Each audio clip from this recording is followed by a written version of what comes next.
South Korea, known as the Tiger of Asia, a nation located on the mysterious and far northeast Asian peninsula, stands out in the modern era for its booming entertainment industry and world-leading technology companies. From globally acclaimed films to chart-topping music and cutting-edge innovations in tech, it has made a profound impact on the world. Yet, behind the glitz and technological advancements lies a history marked by turbulence and resilience. As one of two iconic nations during the Cold War era, South Korea is deeply tied to the Korean War of the 1950s alongside the Vietnam War. To this day, the Korean peninsula remains a simmering global hotspot, with South Korea facing tense relations with its northern neighbor, the Democratic People's Republic of Korea, one of the few remaining communist regimes. Despite these challenges, South Korea has overcome immense trials to emerge as a developed economy and a powerful voice on the international stage. Being a leader of a country is not easy, but being the president of Korea is even more so. It's not just a position of power, it is one of the most dangerous jobs in the country.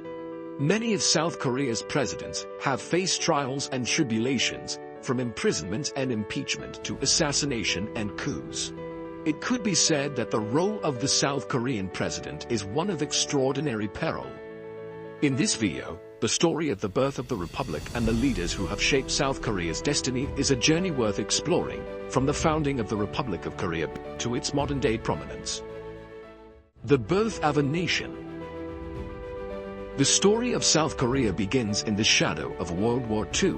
After Japan's surrender in 1945, the Korean peninsula was divided along the 38th parallel. The North fell under Soviet influence, while the South was supported by the United States. Out of this division, the Republic of Korea, or South Korea, was born in 1948, amidst growing tensions that would soon explode into war.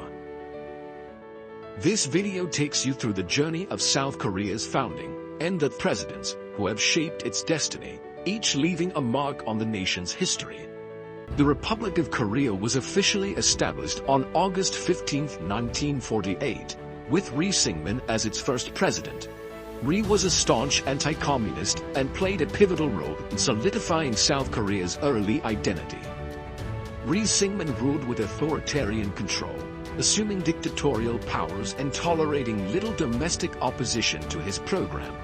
He expelled dissenting members from the National Assembly and outlawed the opposition Progressive Party, ensuring his dominance over South Korean politics. However, his authoritarian rule and alleged election fraud eventually led to mass protests, forcing his resignation in 1960. Yoon Bo-sun, South Korea's second president, presided over the Second Republic, a brief experiment in parliamentary democracy. His time in office was overshadowed by instability, culminating in a military coup led by Park Chung-hee in 1961. The era of Park Chung-hee. After the brief experiment with parliamentary democracy under Yoon Bo-sun, South Korea found itself in turmoil. In 1961, Major General Park Chung-hee led a military coup, citing the need to stabilize the nation and prevent communist influence. Though initially ruling as a military strongman, he transitioned to a civilian government in 1963 after winning the presidential election. His leadership would define South Korea's transformation for nearly 2 decades. Park is most famously credited with the miracle on the Han River, South Korea's rapid economic development that turned the country from an impoverished war-torn nation into an industrial powerhouse. His administration pursued bold economic policies, focusing on export-driven growth, heavy industries, and infrastructure development. He established the 5-year economic plans, directed state support toward conglomerates, chaebols, like Samsung, Hyundai, and LG, and invested heavily in education and technology. Under his leadership, South Korea's GDP skyrocketed, urbanization accelerated, and Seoul emerged as a modern global city. However, Park's rule was not without controversy. His government was deeply authoritarian, restricting political freedoms, suppressing dissent, and enacting the Yoon Constitution in 1972, which granted him the absolute power. While he justified these measures as necessary for stability and economic progress, opposition to his rule grew, especially among students and pro-democracy activists. On October 26, 1979, Park Chung-hee's reign came to an abrupt and dramatic end when he was assassinated by Kim Jae-in, the director of the Korean Central Intelligence Agency, KCIA, and a close confidant. The assassination was the result of growing frustration within his inner circle over his increasingly oppressive rule. His death plunged South Korea into a period of political uncertainty, paving the way for another military takeover under Chun Doo-hwan. Despite his authoritarian grip on power, Park's economic legacy remains one of the most significant in South Korean history.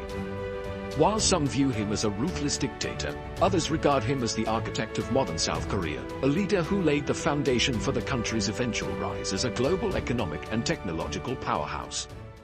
Chun Doo-hwan, in the Gwangju Uprising. Later than Park Chung-hee's assassination in 1979, South Korea entered a period of political instability. In the power vacuum that followed, General Chun Doo-hwan staged a military coup in December 1979, seizing control of the government. By 1980, he had fully consolidated power, declaring martial law and suppressing political opposition. One of the darkest chapters of Chun's rule was the Gwangju Uprising in May 1980.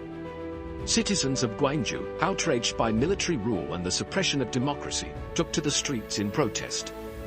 In response, Chun deployed military forces to violently crack down on demonstrators, leading to a brutal massacre. Hundreds, possibly thousands, of civilians were killed or wounded in what became one of South Korea's most tragic events. The Gwangju Uprising became a symbol of resistance against authoritarian rule and played a crucial role in South Korea's later transition to democracy. Despite his oppressive rule, Chun was forced to step down in 1988 due to mounting public pressure and the country's growing demand for democracy. In the 1990s, he was convicted of corruption and his role in the Gwangju massacre, receiving a death sentence that was later commuted. His legacy remains highly controversial, with many remembering him as a ruthless dictator who suppressed democracy, while others acknowledge the economic stability achieved during his tenure. Democratic transition under Roh Tae-woo. Roh Tae-woo, Yoon's successor, oversaw South Korea's transition to democracy.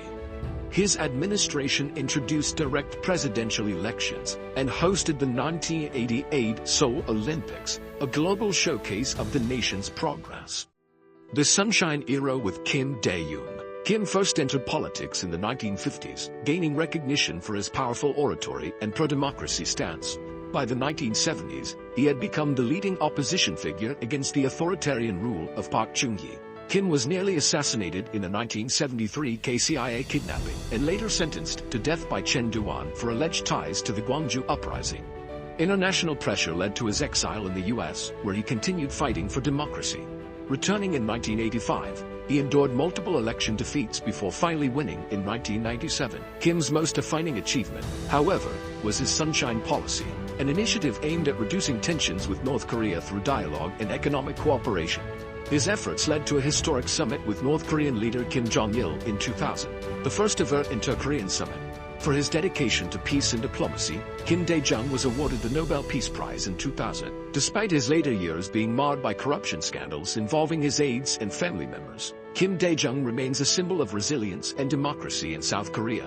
His life's journey, from being kidnapped and sentenced to death to leading his country and winning a Nobel Prize, is a testament to his unyielding fight for justice and peace. Modern presidents in South Korea's global role. Roh Moo-hyun, the people's president in a tragic end. Roh Moo-hyun, a former human rights lawyer, rose to power in 2003 with strong public support, championing grassroots democracy and anti-corruption efforts. His presidency focused on progressive reforms, social welfare, and inter-Korean diplomacy, continuing Kim Dae-jung's Sunshine Policy. However, economic difficulties and political conflicts weakened his administration's popularity. After leaving office, Roh faced a corruption investigation involving his family, though he denied personal wrongdoing. In 2009, overwhelmed by the scandal and public scrutiny, he tragically took his own life by jumping off a cliff near his home. His death shocked the nation, igniting debates on political justice and South Korea's harsh treatment of former leaders. Lee Myung-bak. Economic growth amid controversy. A former CEO of Hyundai Engineering and Construction, Lee Myung-bak was elected with promises of economic revival. Under his leadership, South Korea weathered the 2008 global financial crisis and strengthened ties with the US. However, his hardline stance on North Korea led to heightened tensions.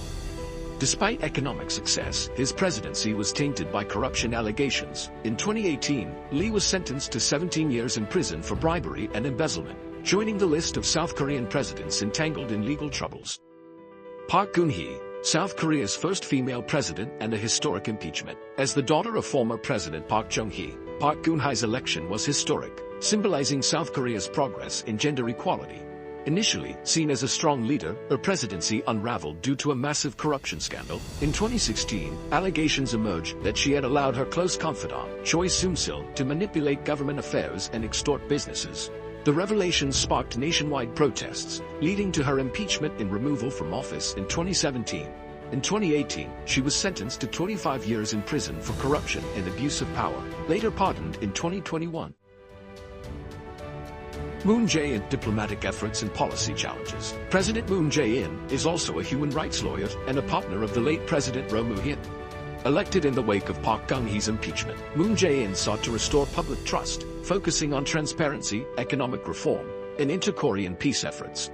His tenure saw historic summits with North Korean leader Kim Jong-un, but long-term progress on denuclearization stalled. Domestically, his administration faced criticism over soaring housing prices and economic slowdowns. Though popular in his early years, his approval ratings declined by the end of his term due to unresolved economic and social issues.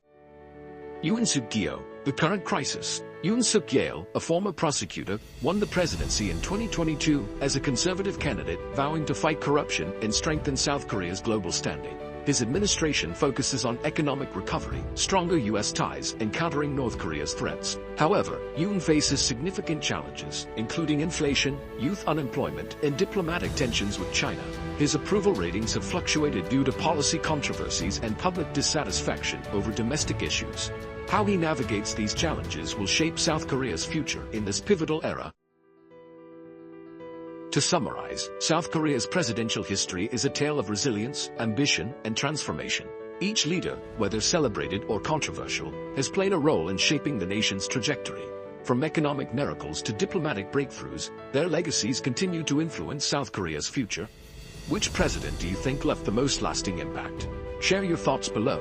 And if you're curious about other world leaders or want to explore the history of another country, let me know in the comments. If you enjoyed this video, hope you give me a like and subscribe to the channel for more fascinating stories coming soon. I hope your day goes well. See you later.